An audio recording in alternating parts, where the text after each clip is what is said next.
Hello ladies and gentlemen, and welcome to the Cybernaut PC Gaming channel. Today we have something special. We're going to go ahead and test out the Surface Go laptop. We're going to be testing the lowest end Surface Go laptop. But before we do that, I want to give a quick thank you to everybody that viewed my last video and subscribed. I actually didn't expect to get that many views or subscribers on my first video. So thank you very much for that, and without further ado, let's go ahead and get to it. So what you're seeing on screen here is actually the model that I had received as a Christmas gift.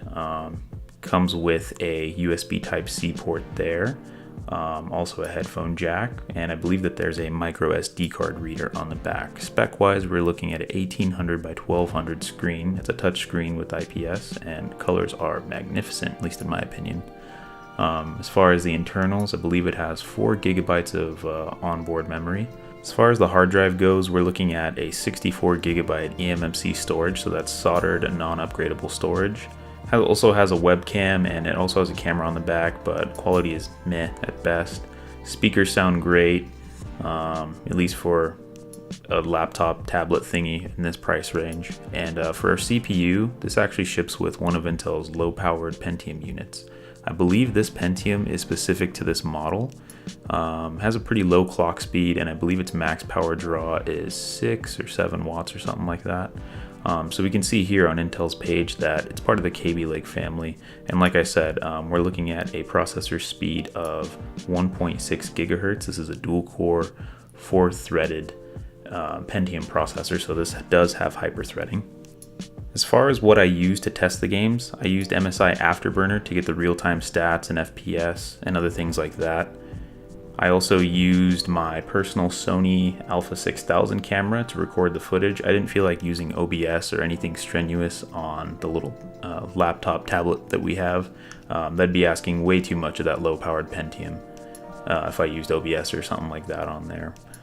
As far as the games are concerned, I tried to test them all at 720p low settings, although there were a few games that actually didn't let me test at 720p, and we'll talk about that later. And as far as what games I tested, I went ahead and did the lighter titles like CSGO, League of Legends, and stuff like that. I think you guys will find the results very interesting, so without further ado, let's jump right in. The first game I tested, and probably the least demanding out of all of them, was League of Legends. I ran this at 1280 by 720 with high settings and no anti-aliasing. Usually the frame rate would stay around the mid to lower 30s, but occasionally I did get some stutters down into the upper 20s. I do think that this game would fare a lot better on lower settings, as I'll show you here in a minute, because especially when the action starts heating up on the screen, you can actually get some pretty gnarly frame dips down into like the 20s or so. So I'm going to go ahead and change this over to low settings right now. So this is it with low settings, and you can see immediately as I started playing, my frame rate pretty much went up into the mid 40s, and it usually stays there, like I said, unless there's a lot of action on screen, then you can expect a dip of some sort. I think the lowest this ever went in a full-on team fight was about 35-ish FPS. So if you had to play League on a Surface Go, I would say low settings is probably your best bet. The next game that I tested was Overwatch. I ran this at 1280 by 720 as well, lowest settings possible, and I even put the resolution scale down to 50%. Pretty much the entire time the CPU was pegged at 100%, as you'll see here shortly. I would get constant dips under 30 FPS all the time, especially when there was a lot of action on screen. So you can see as I'm running out here, all CPU cores are pegged at close to 100% or at 100% at pretty much all times. And you'll see here as soon as I zoom out that during the fights you can see it can't even maintain a solid 30 FPS, and there was a lot of times when the game would pretty much just stutter really hard, and it would cause me to miss some shots. So all in all, I would pretty much render this game unplayable. The next game I tested was CSGO. I tested this at 1280 by 720 as well, all with the lowest settings again. I was actually surprised at how well this game ran, being that we're using a low-powered Pentium and 4 gigs of RAM. I also noticed something pretty unique about this game, and actually another game that's coming up. I know that there was a hard stutter right there, but honestly that was probably the only hard stutter I got the entire time. If you look up in the top, actually you can see that we're not running at the full 1.6 gigahertz on the CPU. It's actually downclocking down to 1.1, 1.2, sometimes 1.5 as I was playing. I find it kind of weird because the CPU is not thermal throttling, or at least I don't think it is. It's reporting that it's 62 to 63C, which is still within spec for that Pentium. So it's beyond me as to why we were downclocking there.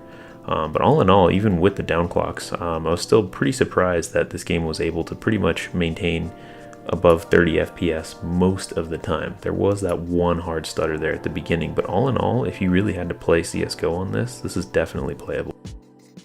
The next game I tested was Rocket League, and for some reason this would not allow me to do 720p. I guess I could only do 1200 by 800 for whatever reason. I tried a multitude of things to try out 720p, but this is probably the most enjoyable experience out of all the games I tested. Sometimes I'd be running close to 60, sometimes I'd be running above 60, and pretty much at all times it always held above 30 FPS. So all in all, this was extremely playable.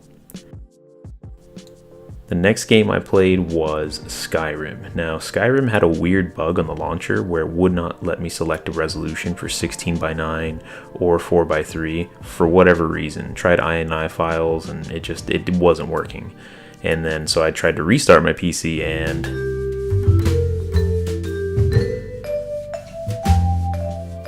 but I ended up just testing it on 1800 by 1125, whatever that is. All lowest settings, and I was in Whiterun for about 10 minutes, and it could not stay above 30 FPS. So I'm gonna say that if you can run this at 720p or just a lower resolution in general, you can probably get above that 30 FPS. And I believe in dungeons too. I believe your FPS goes a lot higher. But for whatever reason, it just would not let me select any resolution. It wouldn't let me edit one in the INI. It wouldn't let me do anything. So that's pretty much going to wrap it up for the gaming test that I did. So all in all, can you game on a Surface Go? Well, the answer is yes, kind of. You're pretty much going to be limited to League of Legends and Rocket League, and maybe in an extreme circumstance, CSGO. CSGO, probably not the most favorable conditions for you to be playing that in. It is a competitive shooter where you do need as much FPS as possible. All in all though, I was surprised that the little low power Pentium could handle at least some games. And to be honest, if you played older games that were made in like, I don't know, 2010 and below, like BioShock or I don't know, something around that age, you should be alright, really. It should be able to run anything from that era just fine. So that's it, guys. Thank you for watching. If you got this far, be sure to like, comment, subscribe, and I'll catch you guys in the next one.